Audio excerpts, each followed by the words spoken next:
America feels like it's falling apart. At least that's the sentiment that a lot of Americans feel right now and that a lot of people around the world feel. But why, and why does that even matter? I want to take a bit of a step back from my usual analysis, which usually focuses on other countries around the world, and perform a bit of a self-diagnosis on my home country, the United States. Up front, I'm trying to do this without any kind of partisan leaning or bias.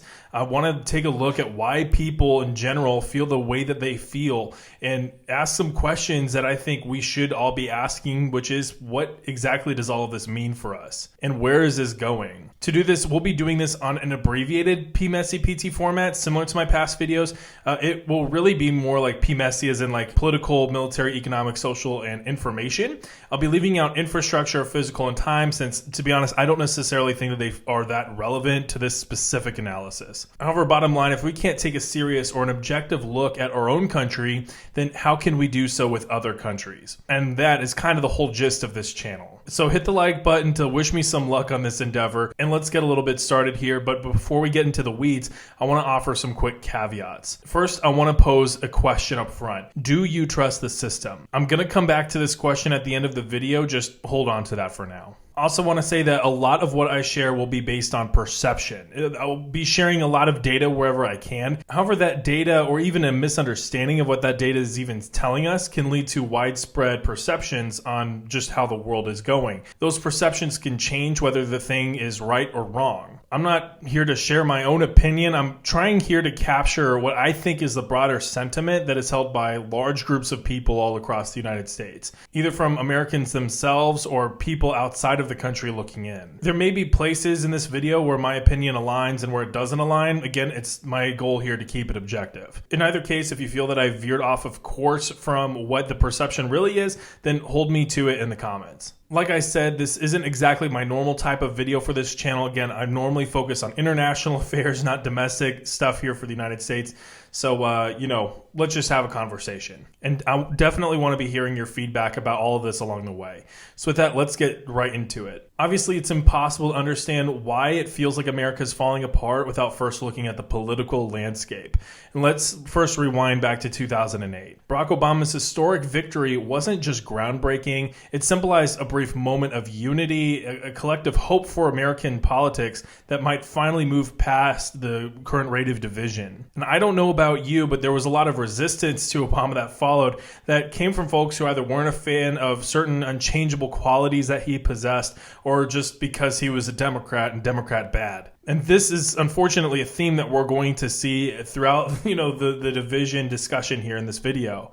But in either case, most voters had had enough of good old George W. A completely optional war in Iraq that had gone downward, the mishandling of Hurricane Katrina, and the Great Recession all sprung voters towards a call for change, and Obama was just their guy. But optimism faded quickly. Partisanship did not just grow, it exploded. The Obama years became a flashpoint for deep-rooted animosities, both within Republicans and Democrats, who retreated further into their ideological trenches. And all of this set the groundwork for 2016. Donald Trump did not just win that election, he shocked America's political system. He exposed how fractured and polarized the country had become. His message was not just for change. It was in a dramatically different direction from all the past politicians up to that point. Whereas before, a lot of politicians had promised change but remained rooted in kind of the established political system, Trump promised to quote-unquote drain the swamp. That is, to bring outsiders into Washington, D.C. and try to, see if they could fix the thing. It was also a shocking upset for the politically established and totally uncontroversial Hillary Clinton. The transformation from Obama to Trump was absolutely dramatic, jolting the United States into realizing just how fragile political norms really were. Suddenly, rhetoric that was once considered fringe became the mainstream. Civility began to evaporate. Politics turned from debate into a battlefield. And by the time Biden took office, attempts to restore any semblance of normalcy felt less like a form of healing and more like a call to nostalgia, an increasingly impossible pursuit. On top of all that division, COVID hit, and it hit America hard.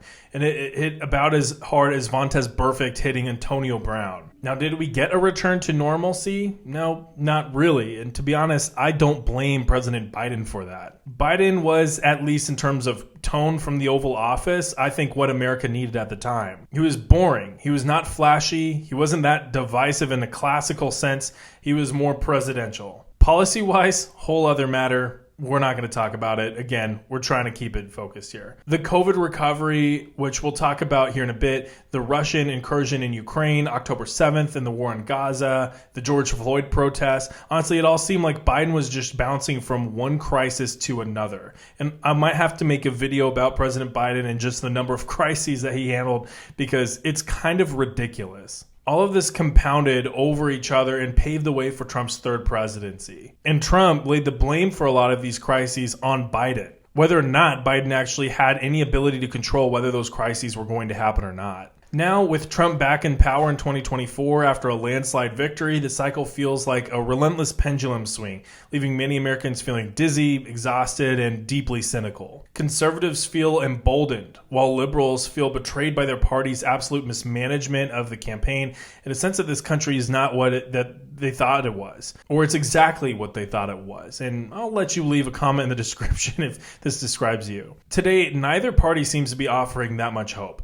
Republicans are frequently criticized for lacking basic humanity, ignoring issues of empathy and equality in pursuit of hardened ideology. Meanwhile, Democrats are equally guilty of the situation. They're mired in internal conflicts and confusing policies, often appearing to abandon basic logic, prioritizing symbolic gestures over substantial reform. This is leading to either deep soul searching or finger pointing, depending on who the person is. But the most troubling truth about both parties is the deep entanglement with corporate interests, an outcome cemented by Citizens United back in 2010. Since then, unlimited corporate money has reshaped American democracy, prioritizing profits over people and influence over integrity. This is the crux, I think, of where many Americans perceive that America's decline really started to become real. Prior to that, of course, you have the growing sense that really started, I think, around 2003 with the invasion of Iraq. Many people felt betrayed and frustrated after the WMD narrative proved to be false,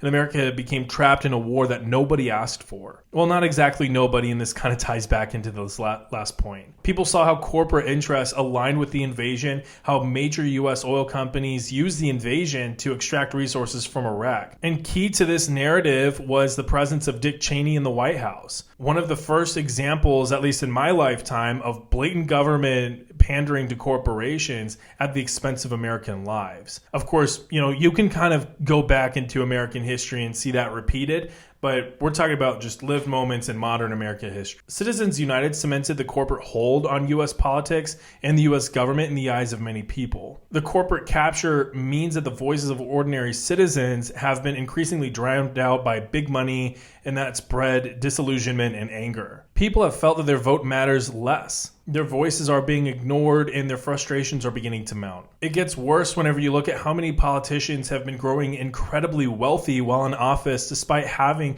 a $250,000 a year salary while in Congress. And both sides of the aisle are equally guilty of this. Again, it's not finger pointing or partisanship. This is something that both sides are profiting from. Some folks track and even mirror the trades that are made in the stock market based on some of the politicians, and they seem to be making perfect trades at the perfect time. Some people have grown their portfolios 50-fold by following these trades. Not financial advice. On the flip side, you have this odd assortment of politicians like, Trump, as well as Alexandria Ocasio-Cortez and Bernie Sanders, who have significant support from some pretty broad constituencies because they believe that they behave not like their peers. They, quote unquote, tell it how it is. And that has resonated with a lot of people who feel like they've been lied to for decades now. That's why you have a lot of people who voted for Trump and who also voted for AOC. Again, in terms of the political spectrum, you cannot get as far apart as those two individuals. But in terms of delivery, messaging, and just relatability, it seems like they've really tapped a nerve. Domestically, America has never felt more divided. Bipartisanship, once celebrated as a strength, is now seen as a betrayal. Cooperation across party lines triggers backlash and accusations of weakness, making meaningful compromise nearly impossible. Meanwhile, as domestic politics continues to become more and more toxic, the world is not slowing down. And boy, do you know it if you've been watching my channel. International crises, from the war in Ukraine to tensions in China to economic instability across the board, these all demand American leadership. The world was built on American leadership following World War II, and a lot of countries have grown accustomed to it, whether they like to publicly acknowledge it or not. And we know this because we see where they spend their money and where they choose not to spend their money. Yet voters seem increasingly indifferent, turning inward out of frustration or outright exhaustion. This is not new to the United States. Historically, the United States has battled between two different camps, more global involvement and leadership,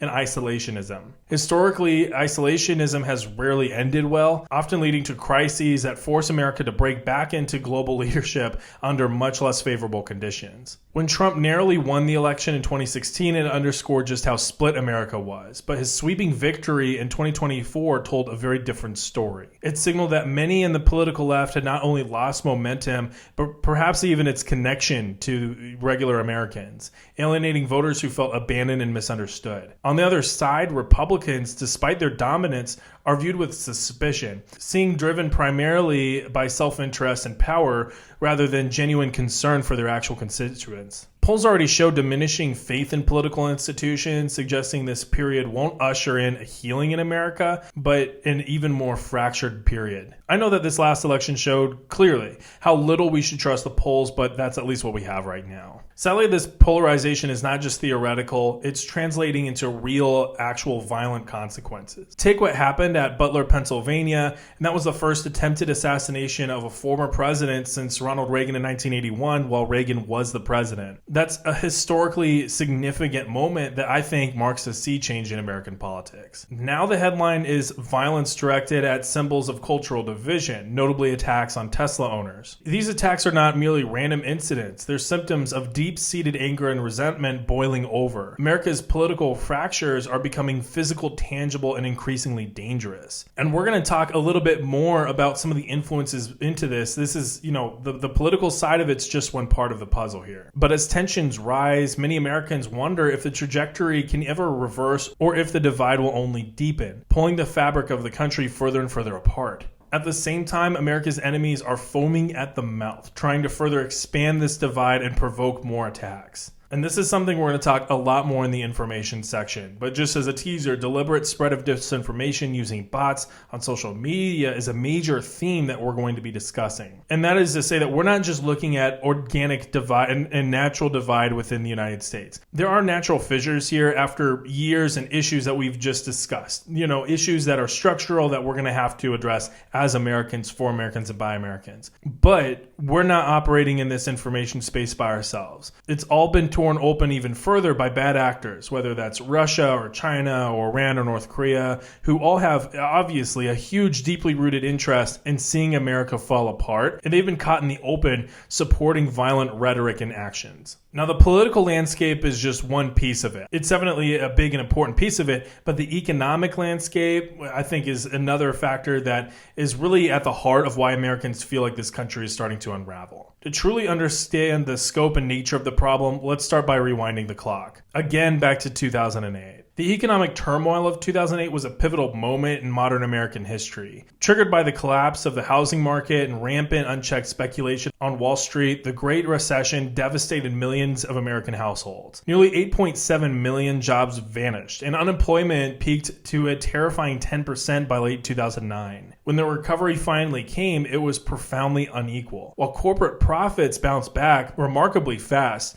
household incomes lagged far behind. According to Pew Research, between 2008 and 2016, median household incomes increased slightly from $55,000 to $59,000, or by a little over 13%, which is a meager rise compared to the skyrocketing living costs. For reference, the cost of living went up in that time frame 17.99%. Fast forward to the COVID-19 pandemic, and history seemed to repeat itself, albeit in a more dramatic fashion. Once again, corporate America received an unprecedented bailout. The government unleashed around $5 trillion in COVID-related relief measures, yet most Americans found themselves on the outside looking in. Nearly 90% of those relief funds went to businesses under the Paycheck Protection Plan, and that went disproportionately towards larger businesses, many of whom recorded record profits shortly after. In contrast, small businesses and working-class Americans faced permanent closures and financial ruin. Many of these companies, and to use a specific example, I'm going to use American Airlines,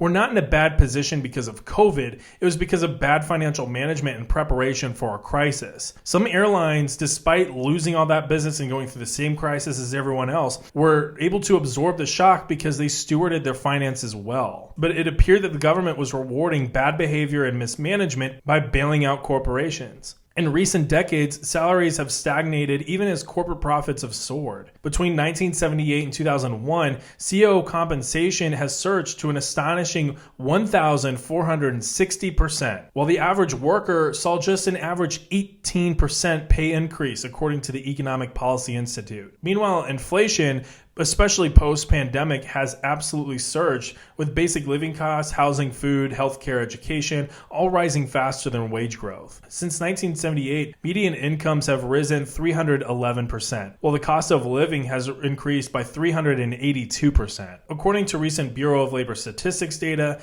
inflation hit a 40-year high in 2022, with consumer prices jumping 8.5% year over year to its peak. To contrast, the average salary in that time period rose by only 5.1%. What does all this mean? It means that the money that you're making actually goes less far than it used to. With purchasing power declining and savings eroding, the average American household finds itself in an increasingly precarious position, facing abrupt layoffs, often without cause or sufficient warning. And this is seen by massive job cuts with Amazon, Google, Meta, which alone laid off over 40,000 employees just in the first quarter of 2023. Most of America operates in what's called at-will employment, meaning employers can fire employees at any time for any reason as long as there's not a contract in the way. Low worker protection has led to many younger workers to become increasingly disengaged and disenchanted with the traditional economy. This has led to gig work becoming the norm rather than the exception. In 2024, gig workers have been expected to constitute nearly 40% of the American workforce. And while lacking employment protection, healthcare benefits, and long-term security, they're at least not going to fire themselves. To make matters worse, artificial intelligence, which is often praised for its potential to boost productivity, and you're going to find an AI fan in me, it could become one of the greatest threats to the American economy still. Studies estimate that AI could automate between 20 to 30% of jobs by 2030, disproportionately impacting specialized roles in tech, finance, and even healthcare. The vast majority of these kinds of roles in these industries require more technical degrees just to get into the industry. Many of these employees still carry a lot of student loans that have yet to be paid off. Despite this looming disruption, the U.S. government and economic system remain woefully underprepared, with no real contingency or social safety net in place to protect the displaced workers. Today, America's wealth disparity rivals that of early 20th century Gilded Age America. Currently, the wealthiest 1% own more wealth than the bottom 90% combined. Even more alarmingly, just 3 Americans, Jeff Bezos, Elon Musk, and Warren Buffett, collectively control as much wealth as the bottom 50%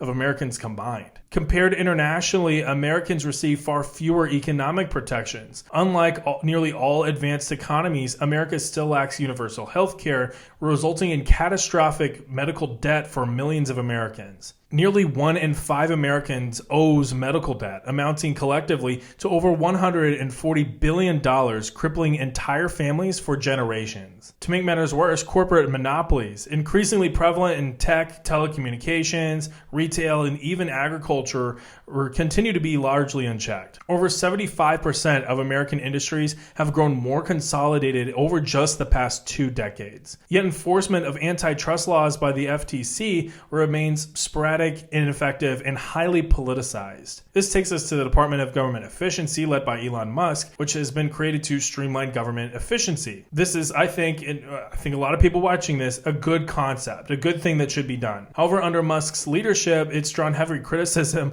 for perceived nepotism and questionable practices, directly impairing essential government services. Musk-appointed officials have faced scrutiny of conflicts of interest, creating further distrust in government efficiency, effectiveness, and impartiality. To make matters worse, widespread tariffs imposed under Trump risk severe unintended consequences, exacerbating inflationary pressures. According to a report by Moody's Analytics, tariffs imposed since 2016 increased consumer costs by approximately $800 annually per family, an unnecessary financial burden in already challenged financial conditions. But that's before we've been able to receive any data on the current swath of tariffs that Trump has just put on everybody, including the penguins. Though economists avoid labeling it a depression, many Americans genuinely feel as though they've lived through a sustained and quiet economic depression since 2008. Real purchasing power for the median American household remains virtually stagnant after adjusting for inflation, offering no relief or recovery for ordinary families despite economic indicators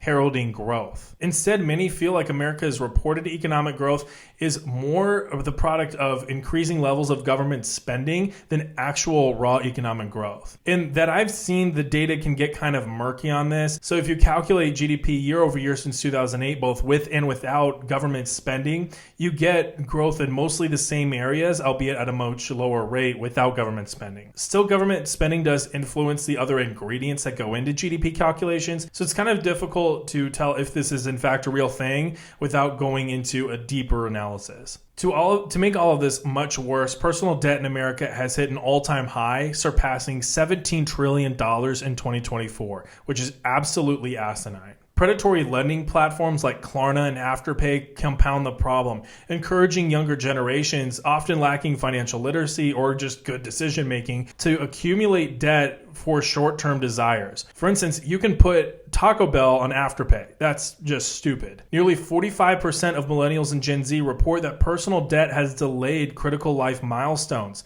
like home ownership and family planning, essentially locking them into lifelong debt cycles. According to Pew Research, nearly 70% of younger Americans doubt their ability to ever achieve financial independence, feeling increasingly trapped in wage slavery and debt servitude. That's massive. For 2024, Experian reports that the average total consumer household debt is over $105,000. That figure notably does include a mortgage, though. Without a mortgage, the average American debt has over $23,000 in consumer debt. Still a lot of money, especially considering that a lot of this debt will have extremely high interest rates, somewhere between 20 to 30, sometimes even 40%. American families find themselves trapped between declining buying power and rising costs of living. Simultaneously, corporate America enjoys record-breaking profits. Between 2020 and 2023 alone, corporate profits surged by 50%, while average American workers' wages stagnated and declined slightly, and mass layoffs took place. All of this has led to more calls for more government involvement in the economy, and this is where I think things get a little bit more interesting. American economic policy has long been shaped by a deep-rooted fear and Cold War-era paranoia, the specter of communism. Today, terms like socialism and redistribution are politically weaponized, despite the clear success of mixed market systems across Europe, Canada, and Australia. Social safety nets like universal health care, affordable housing, and stronger labor protections that are commonplace in Europe have long been demonized in the United States under this rhetoric, and this protects corporate interests in the direct expense of ordinary civilians. We've just talked a lot about how the system is kind of built in a way that many Americans feel is not advantageous to them and is actually against them. I do want to add here how financial literacy and good decision making tie into this problem. We'll talk a little bit more about this in the social analysis too, but especially whenever it comes to financial management, it's a bit of a mixed bag in the education system with who gets what levels of financial education and of what quality. Even with financial literacy, there's still a matter of financial discipline. Younger generations spend a lot more money on their own accord, racking up a lot of consumer debt on just stuff.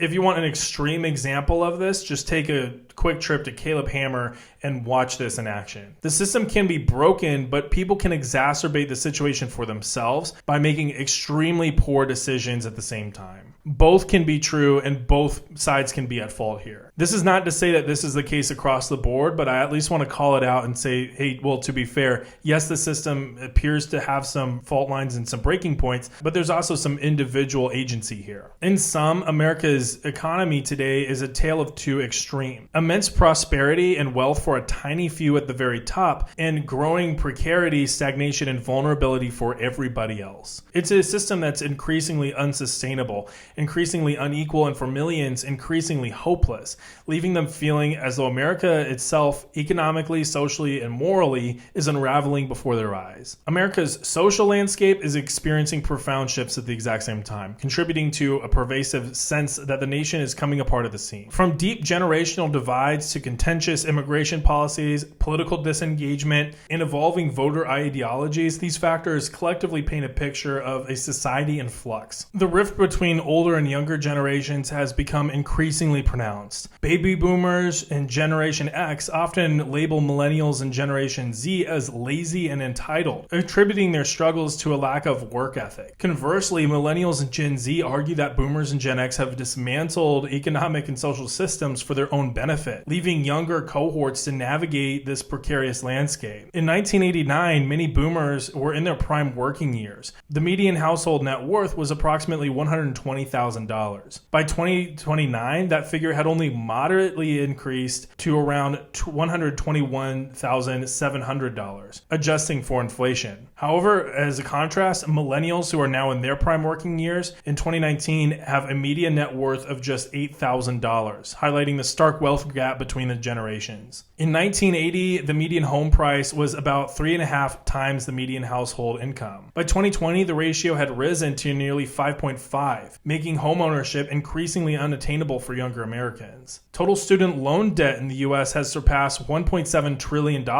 with millennials alone carrying an average debt of $38,877. This financial burden hampers their ability to invest, save, and achieve traditional milestones like homeownership. And this does not help with the social pull to get high school graduates into college immediately when many of them haven't even established clear long-term career plans. Instead, this just racks them up with debt that they cannot purge through bankruptcy, while also pairing them with a degree that they may not even use at the end. Of course, immigration also plays a huge part of the social perception of America's decline. While America has for a long time had a massive legal immigration problem, Trump appears to now be trying to fix this with just mass deportations. However, this is also led to deportations of individuals with legal status in the United States, which raises both ethical and legal concerns. For example, a 29-year-old Maryland resident and legal immigrant from El Salvador, Abrego Garcia, was mistakenly deported to a violent prison in El Salvador despite a 2019 court ruling granting him protection from deportation due to threats from local gangs. He has a valid work permit and no proven gang affiliation. His deportation, which was acknowledged as an administrative error, sparked a lot of outrage and raised concerns about the integrity of this deportation scheme. The Trump administration has also announced that it plans to revoke the legal status of over 500,000 migrants from Latin America and Haiti who were previously granted humanitarian parole. This policy shift compels these individuals to self-deport or face removal despite their prior legal standing. Also in March of 2025, Trump invoked the Alien Enemies Act of 1798 to authorize rapid deportation of non-citizens without standard legal procedures. And this is an unprecedented use during peacetime, targeting alleged Venezuelan gang members, many of whom have had asylum cases. According to a 2024 Gallup poll, only 35% of Americans express trust in the federal government to handle domestic problems, and that's down from 45% in 2015. Another Pew Research study found that 57% of Americans believe that most people have no influence over what the government does, reflecting a sense of powerlessness among the populace. An emerging trend is also showing that younger voters are gravitating towards conservative ideologies, driven by dissatisfaction with the current system. A 2024 survey by the Harvard Institute of Politics revealed that 40% of voters aged 18 to 29 express support for conservative candidates, and that's up from 30% in 2020. Focus groups indicate that younger voters feel that progressive policies have failed to address economic hardships. That's led them to explore alternative political solutions. This This shift reflects a broader sentiment that the existing political frameworks is ineffective, prompting younger generations to seek leaders who promise radical reforms. Overall, today, many Americans have a lot of anger and resentment from the past several years, and that's built up against the government and against each other. COVID did a real number on our psyche. Many Americans feel that the pandemic was mismanaged, and many have not been able to financially recover from the job losses that came with the shutdowns. This anger then comes out in other areas, and now everything feels like it's just a little bit more charged than it used to be. If you've spent any time online recently, which if you're watching this video, then yeah, you have, you probably noticed that the public discourse is deteriorating rapidly. Social media platforms, originally envisioned to be spaces for dialogue and community building, have become open battlegrounds in what's called, at least what I call, own culture. Rather than engaging in meaningful, nuanced debate, many online interactions now revolve around quick comebacks, sharp quips, bad faith arguments aimed at humiliating or owning the opponent rather than genuinely exchanging ideas. This shift has profound implications, especially for younger generations. Today, teenagers and young adults growing up immersed in platforms like Twitter, Reddit, Instagram, and especially TikTok are increasingly seeing this hostile and combative style as the norm. According to a Pew Research study in 2022, 64% of Americans believe social media negatively impacts the quality of political and social discussions. As nuanced conversations disappear, so does our collective ability to solve complex problems collaboratively. This erosion of discourse isn't just affecting politics, it's also closely linked to alarming trends in mental health. Rates of ADHD, anxiety, and depression amongst adolescents and young adults has skyrocketed. The CDC reported in 2023 that nearly 1 in 3 adolescents experience persistent sadness or hopelessness, a significant rise attributed to partly or excessive social media use. Platforms like TikTok, engineered to keep users endlessly scrolling with short, dopamine-inducing content, has been compared to addictive substances like digital cocaine. And I was literally about to make a cocaine joke that TikTok was cocaine. I didn't even have to. Literally, it's shown here as a study that it's like cocaine. So, it's stealing my thunder. This addictive nature encourages prolonged use, significantly impacting users' mental health and attention spans. But mental health isn't the only casualty. The omnipresence of digital media and short-form content is correlated with declining attention spans and reduced general intelligence, particularly in critical thinking and problem-solving skills. Educators increasingly report lower maturity levels among young adults, evidenced by disruptive behaviors in schools, workplaces, and public spaces. Parenting, or the lack thereof, plays a significant role, though this is a complex issue deserving of its own deep dive, perhaps by a channel that is not focused on international affairs like mine. So if you have a channel like that,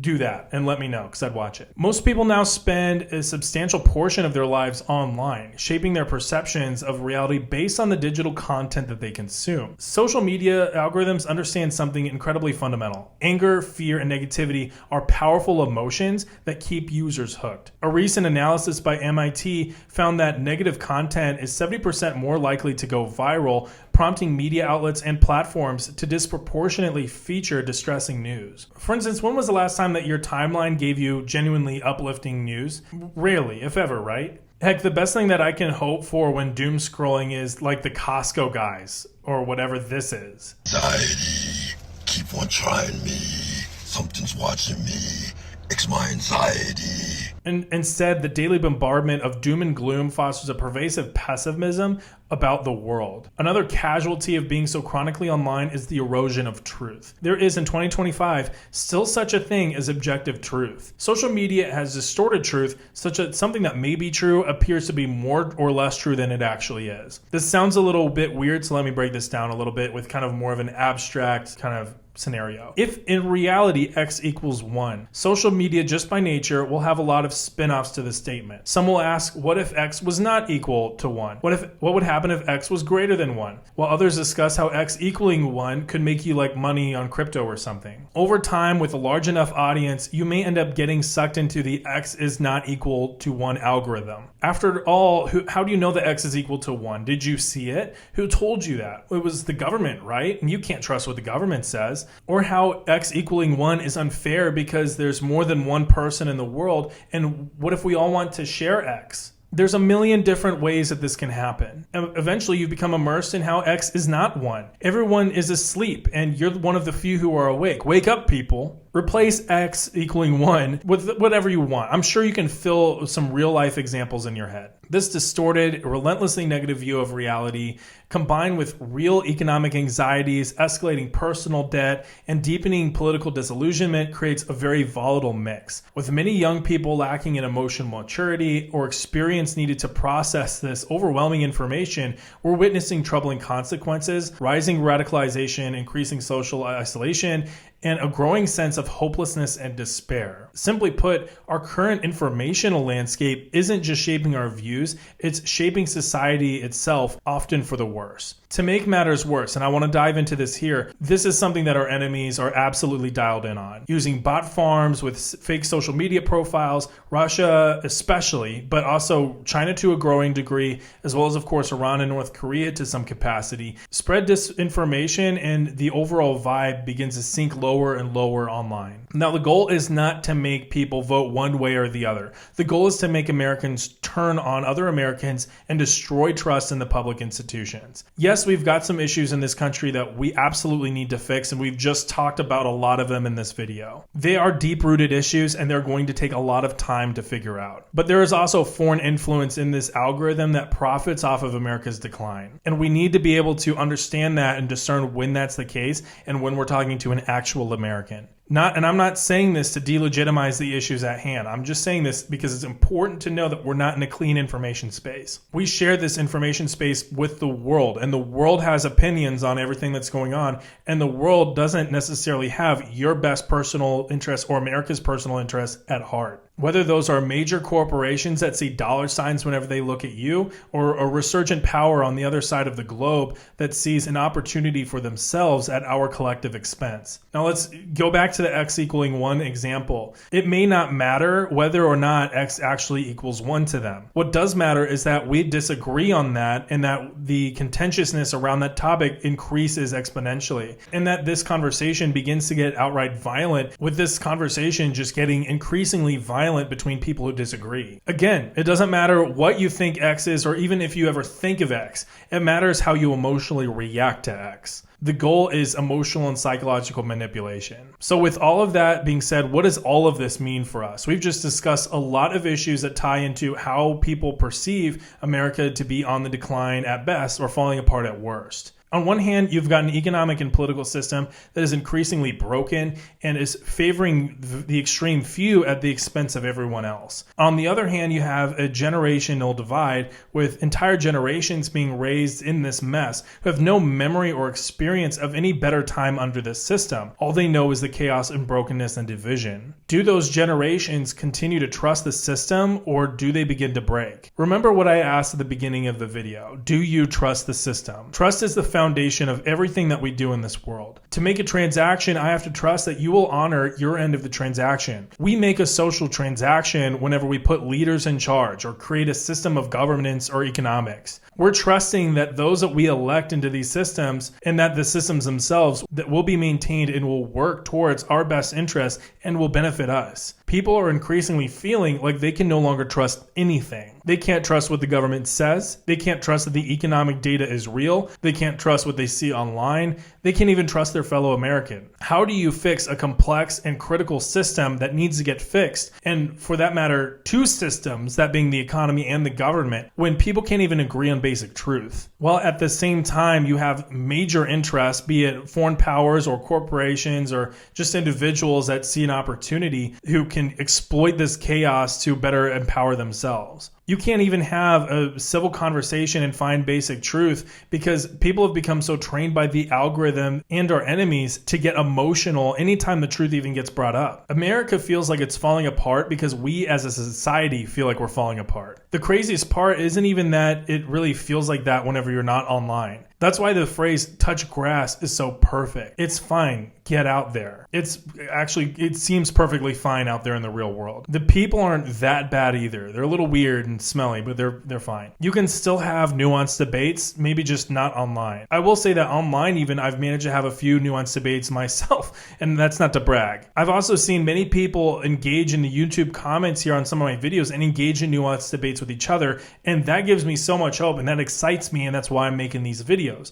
Because I think that this is a space to do that, and it makes me excited to see that people are doing that. We've got some problems here in the United States. We've got a political system that people no longer trust and an economic system that people feel is not benefiting them. The worst part is we have data to actually support both of those claims. We can't even consider starting to find solutions until we can all agree to trust each other and engage in good faith bipartisan debate. If that sounds wrong, think about who profits from us not engaging in that debate. Putin and Bezos, two short, bald dudes with more money than you. And are you going to let two short, bald dudes beat you? Heck no. Anyway, this has been a long video, and I want to know what you have to say about any of this. Do you think that I did an okay job encapsulating why people feel like America's falling apart, or do you have other reasons to believe that it is? Let's also all just engage and trust each other in some good faith and nuanced debate in the comments. You've done a pretty good job so far, so I trust y'all. Like this video if you found it useful or interesting, and share it with a friend or an enemy to spark this debate. If you're interested in international affairs, definitely subscribe to this channel. If you're not, this probably isn't the channel for you, but thank you for watching this long anyway. I really appreciate that. For all that, I'll see y'all next time. Later.